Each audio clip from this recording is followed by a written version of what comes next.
שלום לכולם ואחר הצהריים טובים, ברוכים הנמצאים, אנחנו שמחות שהצטרפתם אלינו לפודקאסט של קפיטליזם קשוב. אני רותי סלומון גולדברג והיום אני נרגשת לארח את ענת כנען. היי ענת. היי רותי, אני שמחה שהזמנת אותי ותודה. שמחה שאת איתנו פה. אז לפני שנתחיל אני אספר קצת עלינו. אני רותי סלומון גולדברג, יועצת ארגונית ומאמנת אישית, מלווה תהליכים אישיים וארגוניים, מתעסקת במיוחד בליווי של מנהלים, בתמיכה בקבלת החלטות, בהטמעת שינויים, וגם בהיבטים היותר רכים שקשורים לרתימה של הצוותים, לחיזוק המוטיבציה, למחוברות. מה שמאוד מסייע לי בתפקיד כיועצת למנהלים זה הניסיון שצברתי במהלך למעלה מ-20 שנה בתפקידי ניהול בכירים, שהאחרון שבהם כיהנתי כמנכ"לית סי ג'ונסון בישראל. והיום אני שמחה לארח את ענת כנען. ענת כנען היא מומחית בליווי מנהלים בתהליכי שינוי וצמיחה בדרך להצלחה בקריירה. ענת יועצת ארגונית וקריירה והיא מספקת לארגונים שירותי HR as a service. היא מגיעה מארגונים מובילים כמנהלת וסמנכ"לית משה בחברות כמו טבע, עיריית חולון, נמל אשדוד וכימוגרף. ענת מרצה ומנחת סדנאות פיתוח מנהלים ומיומנויות רכות ומלווה צוותי משה, ובנוסף בתהליכי ליווי קריירה ענת מתמקדת במיקוד החוזקות, בדיוק המסר, בטכניקות נטוורקינג, במיתוג אישי והכנה לרעיונות. אז היי ענת. אחר הצהריים טובים לך וממש כיף להיות איתך. אז ענת, בואי ככה תשתפי אותנו על מה נדבר היום. היום אנחנו נדבר על מסע קריירה מוצלח בעזרת כלי NLP. וואו, אז את מדברת כאן על בעצם שילוב בין עולמות, בין מסע קריירה ו-NLP, אז בואי ננסה ככה לפרק את זה, אחר כך נרכיב מחדש, אז בואי תסבירי לנו מה זה קודם כל מסע קריירה. מסע קריירה בעצם מתייחס לתהליך של מציאת המשרה הבאה. כשמגיעים אליי מנהלים הם מחפשים קידום, הם לפעמים רוצים לחשוב על שינוי, על הסבה מחדש, אבל הם לא תמיד יודעים מה הם רוצים. ורוצים לחשוב ביחד מה המשרה הבאה ומה נכון להם ומה מתאים להם. ואנחנו יוצאים פשוט למסע משותף שבו אני מלווה אותם כדי שהם לא יתגלגלו לדבר הבא, אלא שהם יתכננו אותו, שזה יהיה מסע מתוכנן, שיקח בחשבון גם את התשוקות, גם את החוזקות, גם את ההישגים שלהם. ובמסע הזה אני בעצם נעזרת בכלים של NLP, הן בייעוץ של אחד על אחד והן בסדנאות.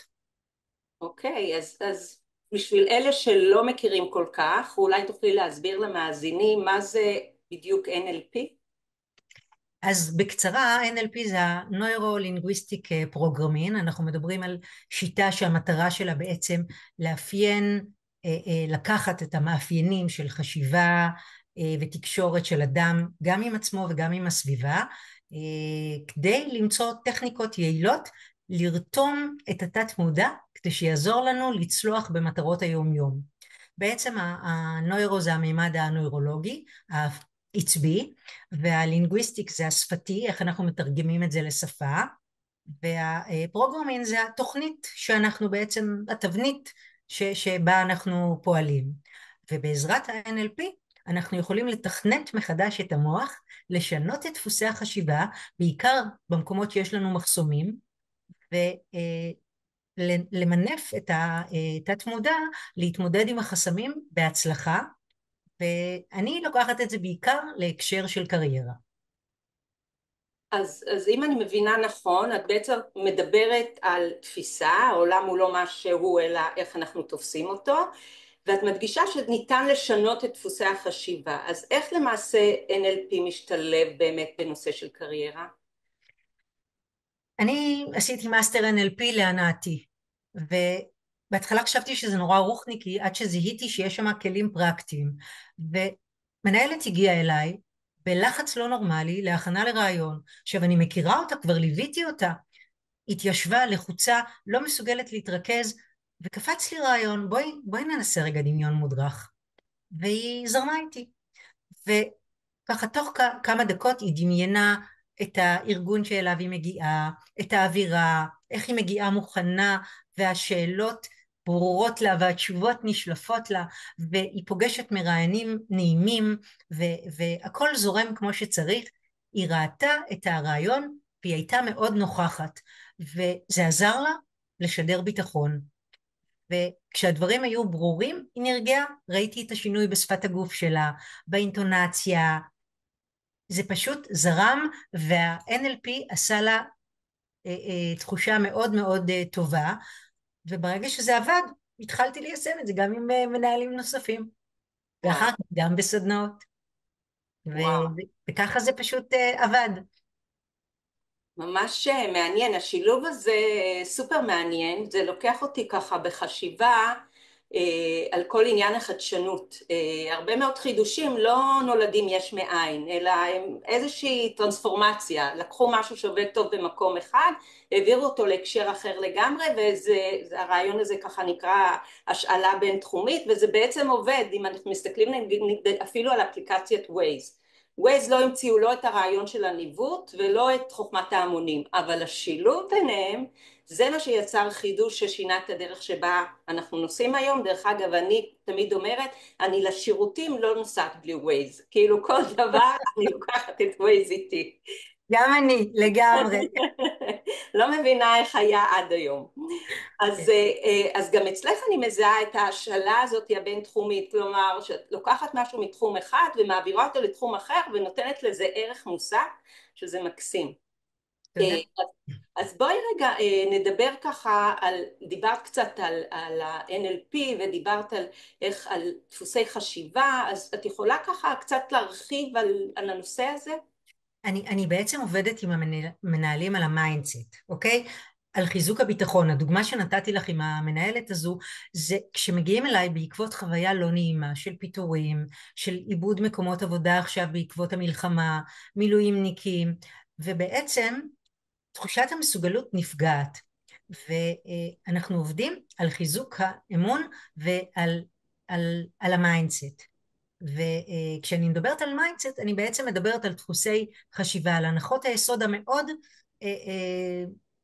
ישנות כביכול, שאיתם אנחנו באים מהבית. זה המסרים שקיבלנו בבית, זה האמונות, זה הערכים, זה התפיסות, כל הדברים שבעצם מלווים אותנו מהילדות, אבל הם משפיעים גם על הטרנספורמציה, על הפרשנות, על האנרגיה שלנו, עם מה אנחנו מגיעים בעצם לרעיון או לכל סיטואציה שהיא. וכשמגיע מנהל במצב שהוא חווה כישלון, וזה מה שמוביל אותו כרגע, יש לי מנהלת כזו שהגיעה ופוטרה, והיא שכחה את כל ההישגים שלה, ואת כל ההצלחות ואת כל ההצטיינויות שהיו לה בקריירה, והקריירה שלה ארוכה. יש לה מקרה אחד של חוסר כימיה עם מנכ"ל, ולכן התפקיד הזה לא צלח. והיה צריך לעבוד על שינוי המיינדסט כדי שהיא תיזכר מי היא. ופה נעזרתי גם במודל החכה. וואו, אז את מדברת בעצם על שינוי ממש של מסרים שאנחנו הוטמעו בנו בתהליך הסוציאליזציה, ואת אומרת אני משתמשת כאן במודל החכה, אז בואי תסבירי מה זה מודל החכה שנדע מה לעשות איתו. אז באמת אני מדברת על תקופת השחבור שלנו על כל הסוציאליזציה, ומודל החכה מטפל גם הוא בפן הזה, כי בעצם הוא עוסק בחוזקות, בהישגים, בחוזקות, בכישורים ובהישגים שלנו. זה החכה שלנו, זה הראשי תיבות, והחוזקות המאפיינים האישיותיים שלנו והכישורים המולדים וההישגים האובייקטיביים שאנחנו יכולים באמת לומר שהשגנו והצלחנו בקריירה, והם גם הרבה פעמים עם מדדים מאוד ברורים. צמצמתי אחוזי תחלופה בארגון ב-50%, או ייעלתי את תהליכי הרכש ב-20%. כלומר יש פה מדדים אבסולוטיים, ואני יושבת עם המנהלים, הם ממלאים טופס כזה על עצמם. הרבה פעמים אני גם שולחת אותם לבקש מקולגות, מחברים שימלאו על עצמם, ופתאום כשהם רואים את זה מול העיניים הם חוזרים עם ראש מורם. זה משנה את כל התחושה הראשונית שאיתה הם הגיעו. וואו, מקסים. אני אוהבת את הגישה הזאת, היא מאוד מתחברת לי לכל העולם של הפסיכולוגיה החיובית ושיח על החוזקות, כמה זה מעצים ומאפשר באמת לשים את הזרקור לא רק במה לא עובד לי, אלא מה כן עובד לי, וככה להיזכר בכל מה שדיברת עליו, גם על החוזקות וגם על הכישורים וגם על ההישגים. ממש ממש מרתק. אז איך את מקשרת בעצם בין מודל החכה וה-NLP והקריירה? כאילו, וואו. אצלי הכל מסתנכרן יחד. אני אתן לך דוגמה, במלחמה ליוויתי מפונה, שבעצם הגיעה אליי למצוא את המשרה הניהולית הבאה שלה. ובסוף הפגישה הראשונה היא אמרה לי, ענת, תקשיבי, אני קודם כל רוצה שתעזרי לי למצוא את עצמי. בגלל המלחמה היא נאלצה לעזוב את הבית, הם מהצפון, הם גרו באיזה דירה שכורה פצפונת, לבנות אפילו לא היה חדר, הן ישנו על מזרן, היא הרגישה תלישות, והיא אמרה שהתחושה הזו פשוט גרמה לה להרגיש שאין לה זהות, והיא קודם צריכה לטפל בעצמה לפני שהיא בכלל תחשוב על קריירה. ועבדנו על מיפוי חוזקות ועל שאלות מעצימות ונעזרנו בשלושת היועצים בכל מיני כלים שחיזקו את האני, ורק כשהיא הייתה ככה בתחושות של אני חזרתי לעצמי, רק אז יכולנו בעצם לגעת בנושא הקריירה. לשמחתי היא מצאה משרה ניהולית הרבה יותר בכירה ממה שהייתה לה קודם, וזה השליך גם על התחושה של הוודאות והיציבות והשליטה והמשמעות, זה פשוט שזור.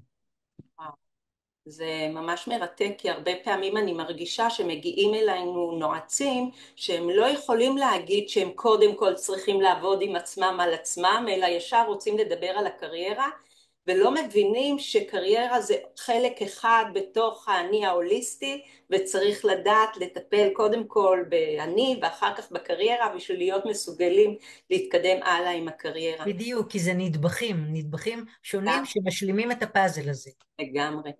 אז אני רוצה רגע לאתגר אותך, כי את יודעת, לא מעט מנהלים מסתכלים על הצלחה ניהולית, כי הצלחה עסקית בסוף הם רוצים שורה תחתונה, הם רוצים ROI, הם רוצים לראות, show me the money, אוקיי? והמודל שאת מדברת עליו הוא מודל רך, אוקיי? הוא מודל שמדבר על מדדים שהם יחסית רכים. אז איך את מסבירה להם למנהל את הקשר הזה בין זה להצלחה עסקית? אני רוצה לתת לך דוגמה לעבודה שעשיתי עם סמנכ"ל תפעול. הייתה לו בעיה בתקשורת עם ממשקים, עם העובדים, כל ההתנהלות שלו הובילה לחוסר מנהיגות, והוא לא רתם אחריו את האנשים שלו. ובעזרת שאלות, אני ארכיאולוגית שלא מימשה את עצמה, ונשארתי רק עם החפירות בכל השאלות, ובעזרת שאלות הוא בעצם הבין שהוא לא קשוב לעובדים שלו, שהוא לא משתף את הממשקים שלו, הוא לא מקשיב להם, ובסופו של דבר הוא לא רותם אותם למשימות, אז לא עומדים שם בזמנים, ולכל אי עמידה בזמנים יש מחיר, כי מדובר שם בלוגיסטיקה מאוד מורכבת, ויש לזה עלויות, כל יום של איחור או עיכוב הוא כסף, וזה משפיע על הביזנס. וואנס הוא הבין את זה, ותרגלנו את זה, והוא הלך הביתה לעשות שיעורי בית, ואז סיפר לי איך הוא עשה ישיבה, ואמר להם שמהיום הוא הולך לשנות, והוא רוצה להקשיב, והוא רוצה שהם יהיו חלק מהחזון המחלקתי המשותף, ופתאום עלו רעיונות נוספים, ופתאום אנשים היו הרבה יותר מחויבים, ופתאום עמדו בלוחות זמנים. הוא אפילו סיפר לי על מקרה אחד שהקדימו את לוחות הזמנים, וזה פשוט קשור לביזנס. זה השפיע על המיצוב הארגוני של המחלקה שלו, ועל החיסכון של עלויות. אז זה קשור, זה מחובר, זה משליך, זה לא מנותק. אוקיי. וכשאת ככה, את אומרת, את נתת ככה דוגמה של הסמנכ"ל הזה שהייתה לו סוגיה של תקשורת, את יכולה ככה לחשוב על איפה עוד המודל הזה יכול להתאים כשאת מדברת על המודל של NLP ביחד עם מסע קריירה, לאיזה אירועים זה יכול עוד להתאים? תראי, ראשית, במודל של ה-NLP יש גם את מודל התקשורת, כי כל אירוע שאנחנו חווים, אנחנו בעצם מתרגמים אותו בעזרת החושים, ראייה, שמיעה, תחושה, זה הפילטרים שאנחנו מסננים בעזרתם, ואנחנו נותנים פרשנות לאירוע, אוקיי? וזה הייצוג של הוויז'ואל, האודיטוריה, הקינסתטיה, החושים האלה שלנו, וזה משליך על התחושות שאיתם אנחנו באים, ואיך אנחנו מפרשים את המצב, וזה משליך אפילו על המצב הפיזיולוגי שאיתו אנחנו מגיעים לפגישה, וגם על ההתנהגות שלנו. אז בעצם זה משליך על כל דבר שאנחנו עושים. ולכן זה מתאים לכל סיטואציה ניהולית, וזה מתאים גם לכל ארגון. אבל הסוד הוא לראות מי המנהלים שפתוחים וזורמים עם רעיונות חדשים, שמוכנים לאמץ מודלים, ויש כאלה שאני ככה, גם יש בינינו אמון מאוד גדול, ואני גם רואה שהם פתוחים חשיבתית, גמישים חשיבתית, ואני אומרת להם בואו ננסה להשתמש באיזשהו מודל NLP. בהייטק נתקלתי בהתנגדות מאוד, מאוד רצינית, כי חשבו שזה רוחניקי, למרות שזה מאוד מאוד פרקטי, ואז עשינו את זה, עשינו תרגיל בלי לקרוא לו בשם, והפלא ופלא זה עבד, וזה הוכיח את עצמו, וזה הוביל להתייעלות במחירות עם סמנכ"ל מחירות, בלי שקראנו לילד בשמו. אז זה פשוט עובד, וזה משליך על צורת הניהול, וזה בסופו של דבר מתרגם גם לשורת הרווח. אוקיי. מקווה שעניתי לך, ככה אני כן, נכנסת אז את לדבר על זה, אומרת, אני קצת מאבדת. לא, את אומרת, זה סך הכל מתאים לקהלים רחבים, יש כאלה שהם יותר פתוחים אפילו למושג NLP ושמחים לקבל את זה, ויש כאלה שאולי NLP נראה להם רוחני מדי, או שבלה בלה, או קצת פלאפי פלאפי, אז את משתמשת בזה, רק לא קוראת לזה כ-NLP, ואחר כך, אחרי שמסיימים את התהליך, את יכולה לשתף אותם שבעצם השתמשנו כרגע באיזושהי מתודה של NLP, אולי זה לאט לאט יפתח להם גם את הלב לכלים נוספים לדברים חדשים. לדברים חדשים בהחלט. אז, אז אני ככה שואלת, האם יש לך ככה איזה המלצה או איזושהי נקודה שתרוצי לשתף אותנו בעניין של NLP ומנהלים? אני אשמח לדבר על רפור. אוקיי. רפור זו בעצם מילה צרפתית שהפירוש שלה הוא זיקה, קשר, יחס, ומה שעושים ב-NLP מנסים ליצור יחסים שבנויים, מושתתים על כימיה, על בניית אמון, על גמישות, וזה בא לידי ביטוי אפילו ויזואלית. הרבה פעמים רואים ראשי ממשלה, נשיאים שנפגשים ושפת הגוף שלהם תואמת. הם מחזיקים את הז'קט אותו דבר, הם משלבים ידיים, הם משלבים רגליים, הם רוכנים. אנחנו רואים את שפת הגוף שבעצם מבטאת ביטויים חיצוניים דומים. וזה בא אפילו לידי ביטוי בטון, באינטונציה, בקצב הדיבור, אנחנו מתאימים את עצמנו לצד האחר. וכשאנחנו מגבירים את נקודות הדמיון ואת השיתוף, בעצם זה גורם לנו ככה להרגיש נוח עם הצד השני, כי אנשים מחבבים את האנשים שדומים להם. אין מה לעשות, זה הטבע האנושי. וכשיש לנו מציאות משותפת, בעצם נוח לנו יותר לתקשר, ואנחנו מוכנים לבוא לקראת הצד השני, וזה עובד במשא ומתן, וזה עובד בשיתוף פעולה בין מחלקות, ואנחנו מתרגלים את הטכניקות האלה של תקשורת יעילה, וכשנוצר רפור, יש הישגים הרבה יותר משמעותיים. כלומר, מה שאת מדברת זה בעצם איזשהו תהליך בתת מודע אפילו, שאני כשיש מישהו מולי שבעצם עושה מירורינג לשפת הגוף שלי, אז אני מרגישה יותר מחוברת אליו? בדיוק ככה. המירורינג, ההשתקפות הזו, גורמת לי להרגיש נוח יותר, גורמת לי לראות בך גם את הנקודות, את הנקודות החיוביות שאולי קודם לא ראיתי אותן, אוקיי? ואת יודעת, אפשר לשים לב לזה, לדמיון, בממדים השונים של ה-NLP. המימד הנוירולוגי מדבר על איך אנחנו קולטים את מה שהצד השני אומר, ואנחנו נעזרים תמיד בחושים, בראייה, בשמיעה, במגע, בטעם, בריח, כל החושים משתתפים בתהליך הזה, ואנחנו מתרגמים אותם לחוויות. וכשאנחנו מתרגמים, המימד הלשוני נכנס לפעולה, כי אני אומרת, תקשיבי, אני בוחרת מילים, אני מרגישה מאוד נוח איתך, Mm. או אני רואה שיש בינינו הרבה תחומים משותפים, או אני מריחה כאן את שיתוף הפעולה, כלומר אני משתפת במילים שונות שמבטאות את הסגנון שלי. ואם הצד השני רגיש לזה, והוא משתמש, לא בצורה מלאכותית, אבל יש לו את זה, והוא משתמש גם באוצר מילים הזה, אנחנו מתחברים הרבה יותר מהר, אוקיי? אז מודל התקשורת והכלים של ה-NLP עובדים כל הזמן, אנחנו פשוט לא תמיד מודעים אליהם ביום-יום, אבל כשיש פתיחות ויש גמישות מחשבתית, ואנחנו שמים לב לזה, זה כלי עבודה נהדר, בכלל בניהול ובכלל בתקשורת בין אנשים. אוקיי. ובעיקר בקריירה, כי כשאנחנו מתראיינים, אנחנו רוצים ליצור כימיה עם הצד השני שמראיין אותנו. לגמרי, אז מה בעצם את ממליצה למישהו שהולך להתראיין, אפרופו מסע קריירה, כי על מה לשים לב כשאת מדברת באמת על נושא של רפור? תראי, קודם כל להיות אותנטיים, לא לנסות להיות מישהו אחר, זה דבר בסיסי. אבל כשאנחנו מתראיינים, אנחנו צריכים להיות רגישים לצד השני, ולשים לב לכל הניואנסים, בשפת הגוף, במבט העיניים, באינטונציה. עכשיו, לפעמים כשאנחנו מתראיינים, ואנחנו רואים שהצד השני כבר תכף נרדם על הכיסא, אז יש לנו דרך גם לשנות את האינטונציה, וקצת אנרגיה להכניס, או להבין שאולי נתתי יותר מדי פרטים ואני צריכה להרפות ולתת לו לשאול את השאלה הבאה.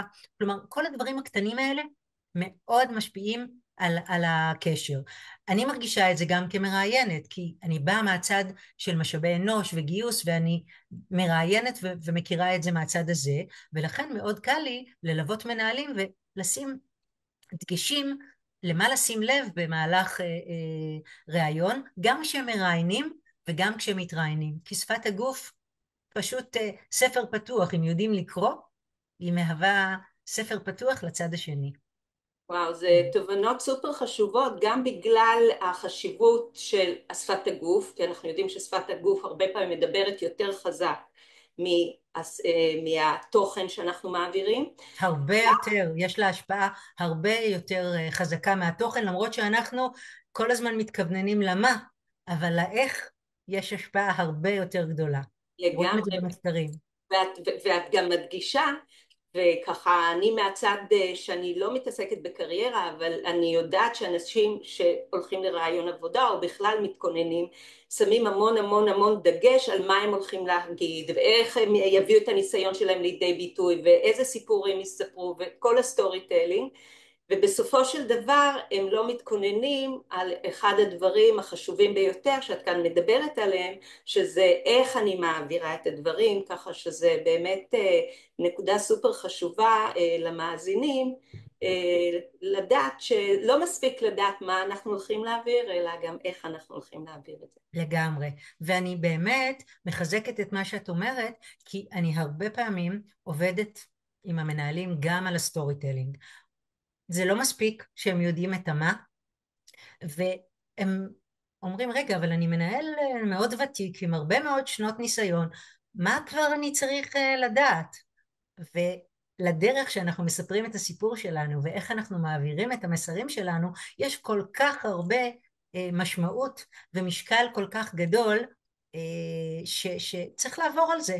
וואנס מבינים את הסיפור הזה, זה כבר עושה את הדברים הרבה יותר זורמים, ואנחנו מודעים לזה. העניין הוא באמת המודעות, ולכן כל כך חשוב להשתמש בכלי ה-NLP, כדי להביא את הדברים שמסתתרים מאחור, בתת מודע, ולהעלות אותם למודע. ואז אנחנו מבינים מה אנחנו משדרים, ומה אנחנו אומרים, ואיך אנחנו נתפסים, וזה פשוט כלים נפלאים להשתמש בהם. מרתק. אוקיי, אז אנחנו לקראת סיום. ורציתי ככה שאולי תסכמי לנו ענת בכמה נקודות, מה חשוב לך שהמאזינים ייקחו מפה? חשוב לי שיבינו שהעבודה על המיינדסט שלנו מאוד משמעותית. כלומר, לחזק את הביטחון העצמי זה משהו שאפשרי.